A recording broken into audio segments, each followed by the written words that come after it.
You say that Bitcoin is fundamentally a humanitarian movement exposing the greatest con in human history, and that's central banking.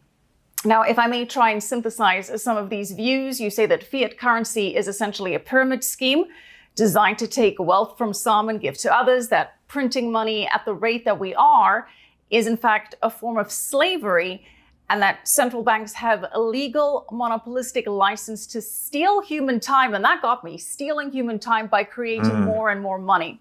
So for the benefit of our viewers who do not necessarily have the hours and hours and hours that I did to listen to your podcasts, can you break down and crystallize that philosophy for us?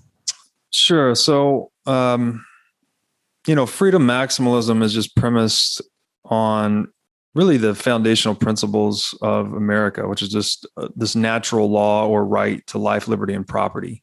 And anytime government steps beyond that, it's not good. It's a net detriment to humanity.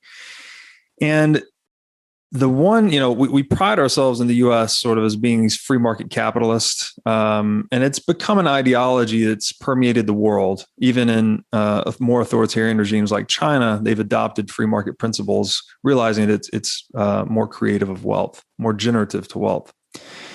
However, the one market in the world that has never been free, never been allowed to just have natural price discovery and technology selection is the market for money. The closest thing we've ever had was kind of this geopolitical gold standard in the late 19th century.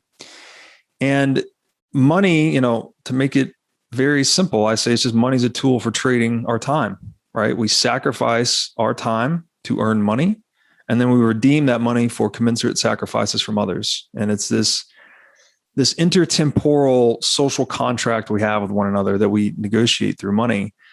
But when you monopolize, you put a monopolized institution on top of it, which is the central bank, and they have absolute and arbitrary authority to increase the money supply at their own whim and dole out the proceeds of that money to whomever they select.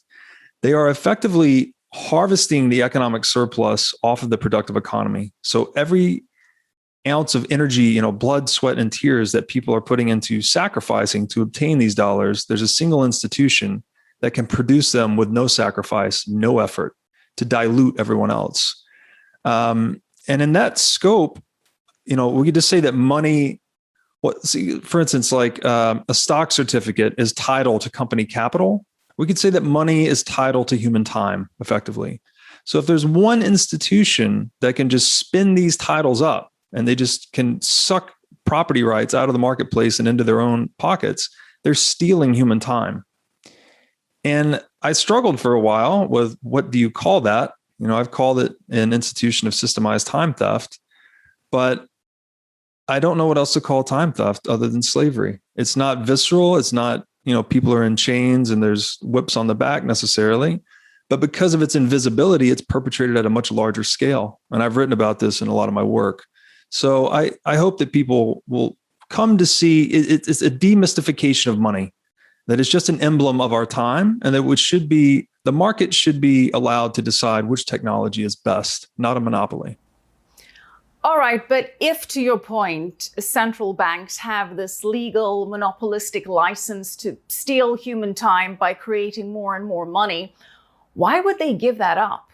Because to me, that is the biggest challenge to Bitcoin or any other cryptocurrency, that the central banks around the world are not just going to give up their monopoly. How do you dispel the concern that authorities are going to intervene because they don't want to give up their monopoly? I don't think they're going to give up their monopoly. I think so. How does Bitcoin survive then? I think at some point, if it already hasn't occurred, perhaps with some central banks, that game theory essentially forces them to buy Bitcoin, even as an insurance policy against its success. So as soon as a central bank, for instance, determines with even a 0.1% probability that Bitcoin could represent an existential threat to their business model, they now have to begin acquiring part of the network to protect themselves in that eventuality. If that plays out, they need a hedge against its success. And when central bank A does this, then central bank B, running the same calculus on a higher market capitalization Bitcoin, now decides they need to put 0.2% of their assets into it as a hedge against its success, and so on and so forth.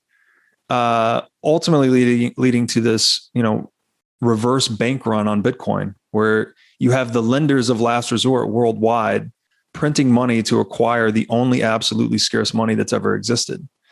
I think you'll also see it in terms of hash rate, because there's this anywhere that there is a source of energy not being monetized or a source of energy being curtailed due to grid congestion or intermittency, there's a direct financial incentive to turn that excess energy into digital gold, into Bitcoin.